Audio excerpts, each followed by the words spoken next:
Hi, everyone. I'm James Garbutt. And I'm Denny Dumas. And this is the Garbutt Dumas Real Estate Podcast.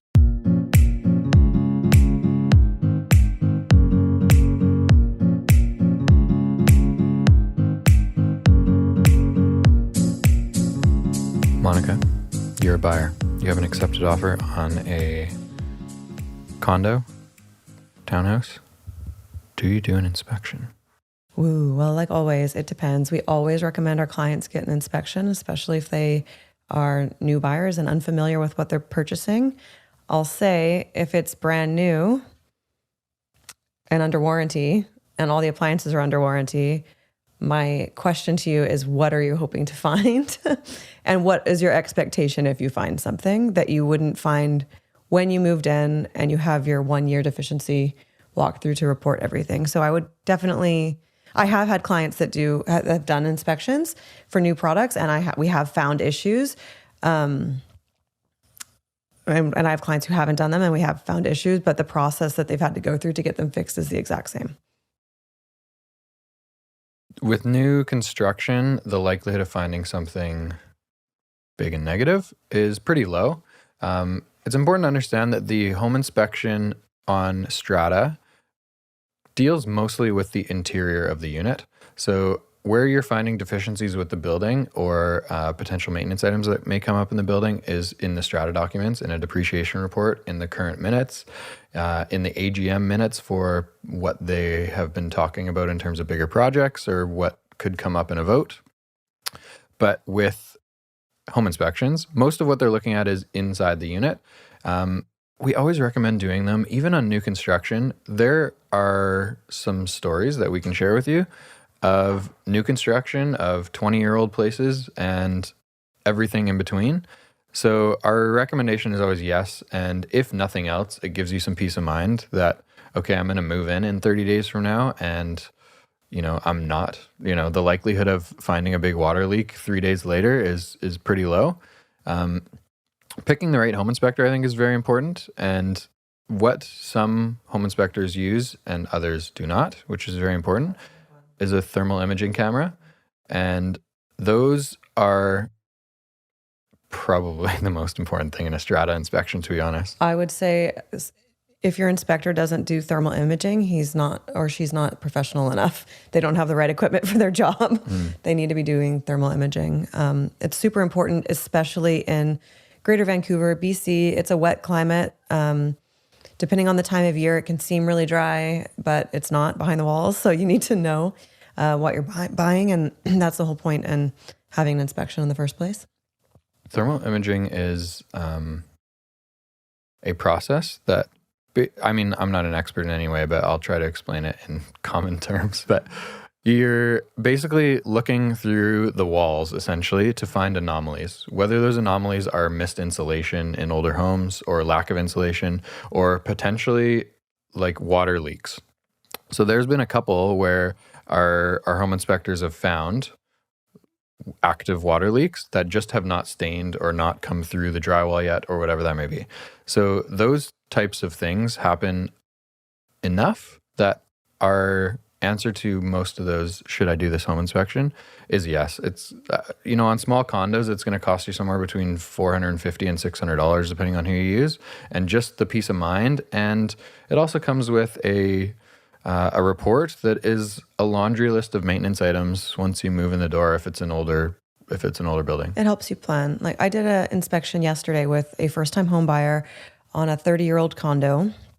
And he did not want to do an inspection. He didn't want to waste his money, but he's not very handy and he's a first-time home buyer. So I kind of pushed him in that direction a little bit, mostly because the depreciation report we had was from 2013. And the man that had lived in the property before had lived there the entire time. So he'd lived there for 30 years, and there was no property disclosure statement signed because he's gone. His son was selling the property. So in this case, we had very limited information about this very small building, and it was just a really good opportunity for us to get more information about the building.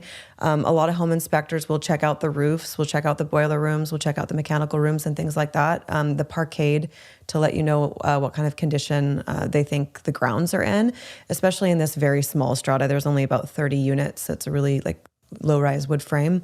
It's a good opportunity to have an inspector come and have a look and let you know. And I did tell the inspector ahead of time that we didn't have a depreciation report, and our main goal was to actually have him look around the building, not necessarily inside the unit, because, you know, he's going to renovate anyway. And it was great because the inspector looked pretty thorough and didn't find anything. He said it's in great condition. The roof looks like it was done last year, maybe the year before. I can see they've done, they put guards on the gutters, and he went through the parkade and said the parkade looks fantastic. And at the end, I was like, oh, my client's going to be like, why did I spend $500 on this? But at the end, my client was like, oh man, I'm so glad we did that. Like, I feel so much better. There's no question marks hanging over my head. And it's just a reassurance. So depending on the type of buyer, I would recommend just getting one, spend the money. We talk about this in our other podcasts. It's an investment, so it's okay to spend a little more. It's just know what you want as the outcome of the inspection. I think that's the most important thing. Are you trying to discover something to get money off of the property?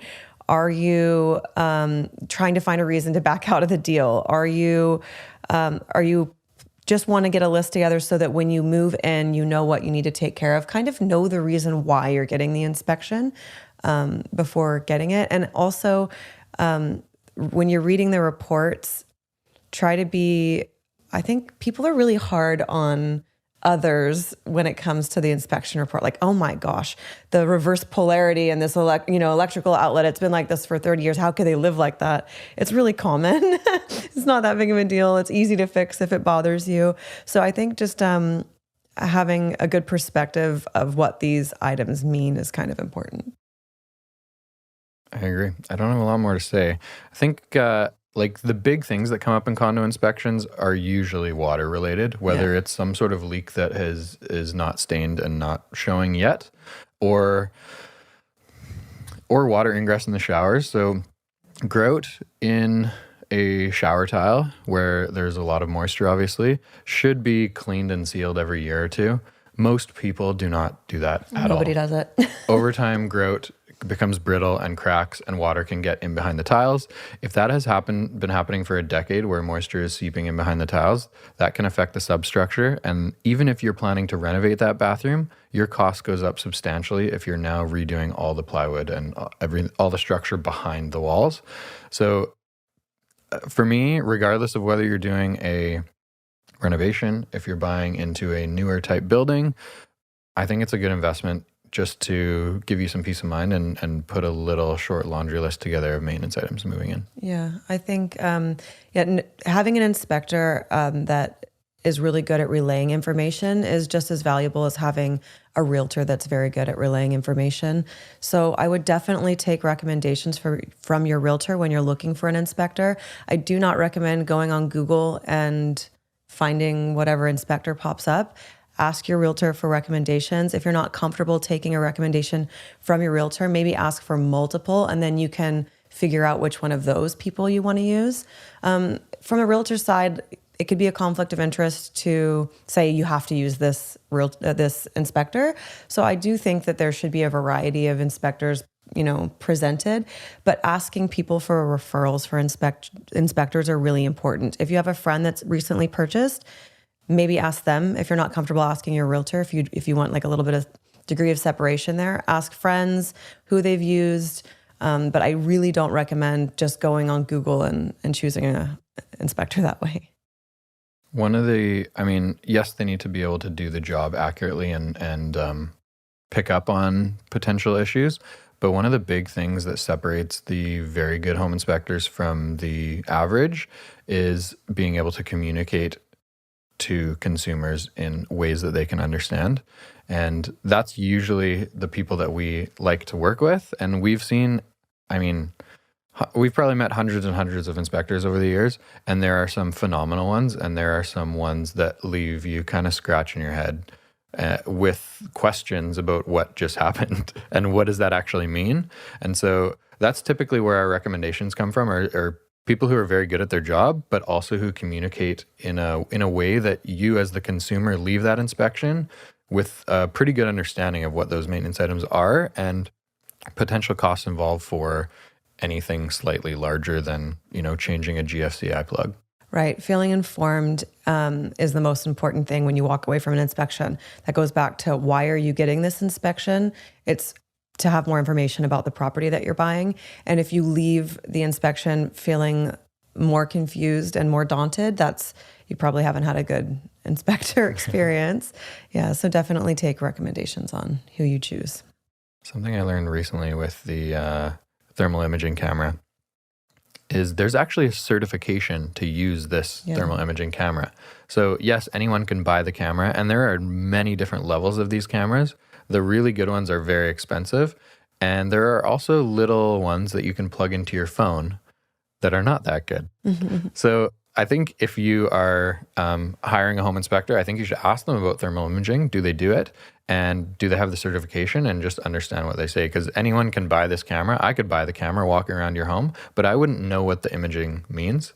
So someone who has actually gone through that training to understand and to pick up on little anomalies that they're looking at is very, very important. I had a client a few years ago that they picked their own inspector, and he didn't have thermal imaging. And I did ask them to make sure they picked someone with thermal imaging.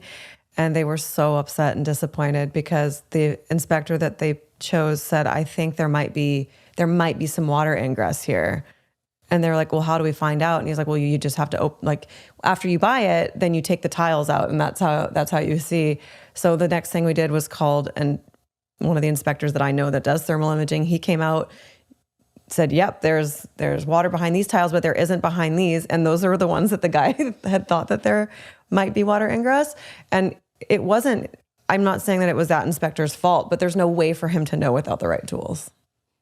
So thermal imaging, do it.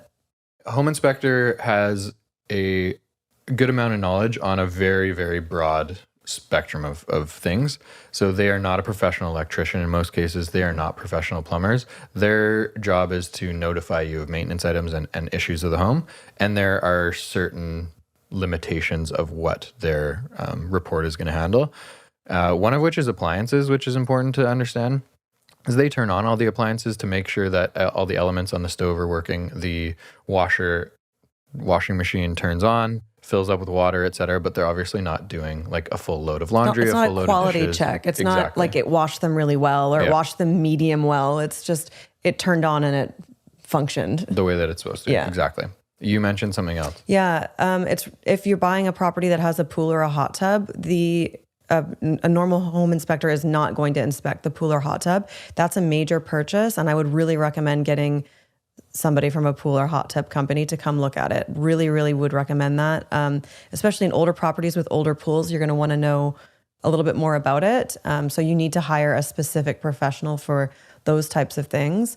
And another thing we run into is retaining walls. An inspector will be able to tell you a little bit about retaining walls from the outside superficially, but if there are issues, you need to get somebody out that knows. And the scope of cost for repairs on retaining walls is quite substantial depending on which side of that you land on. And the last thing that's really important, I would say, is drainage.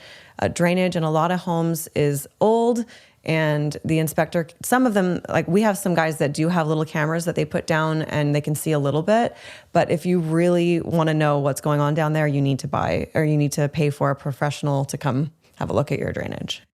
Single family home, there's a lot more to look at, and drainage is a really good one. Most home inspectors, I believe, have 3-foot scopes. Yeah. So they do send a camera down there, but they're just touching the surface really. And their I guess scope of work essentially is to let you know if there is any blockages in the drainage that could become potential issues if there's no active water ingress in your basement. But if there is a blockage, then usually their suggestion is, have a drainage company come out and assess and let you know if this is a bigger issue than just a blockage. Yeah. So when you're hiring an inspector, just know what you're going to get. They're going to look at the appliances. They're going to look at the roof, your hot water tank, furnace, if you have one. They'll look at the radiant floor heat, make sure everything turns on and warms when it's supposed to or cools when it's supposed to. And that's just about it. So just know what you're getting. Maybe the last thing. the inspection, it's important for people to understand that this is not a prediction of the future. No. This is an assessment as of today. So one of the things I had a client ask a while ago is, well, would the roof leak when it rains next? And he's like, currently there's no active water ingress, but it hasn't rained for 60 days. This is like at the end of August. He's like, so I can't really predict what's going to happen. I can assess based on like looking around, looking at like noticing that there's no staining, that it hasn't leaked yet, but it's an old roof that should be replaced in the next couple of years. So like, well, is there an issue? And he's like, I can't really answer. So if you purchase property, this is a big one. We've run into this so many times. If you purchase a property in July or August and you don't get possession until October or November, like there's no way to know what it's going to look like. I've had people take possession, just bought in July, took possession in November, moved in, the windows were leaking, the roof was leaking, and there was no signs of that in the summertime when we did our inspection. So definitely keep that in mind. And also same with appliances. I crack up about how many times my clients have moved into properties and the washing machine doesn't work or it's leaking and it wasn't leaking in the inspection. That happens because if you have 2 to 3 months between completion and possession, things go wrong. Understand the useful life of something too, right? Like the useful life of a dishwasher is what, 7 to 10 years, maybe? Nowadays, maybe, yeah. If the dishwasher is original to a 1990s building, just understand that like that can go at any second. Yeah, you're buying an old appliance. Yeah. Totally. It could be totally functional during the inspection, but if your completion is in 60 days from now, you're flipping a coin. Yeah. It's just on that day. Like it.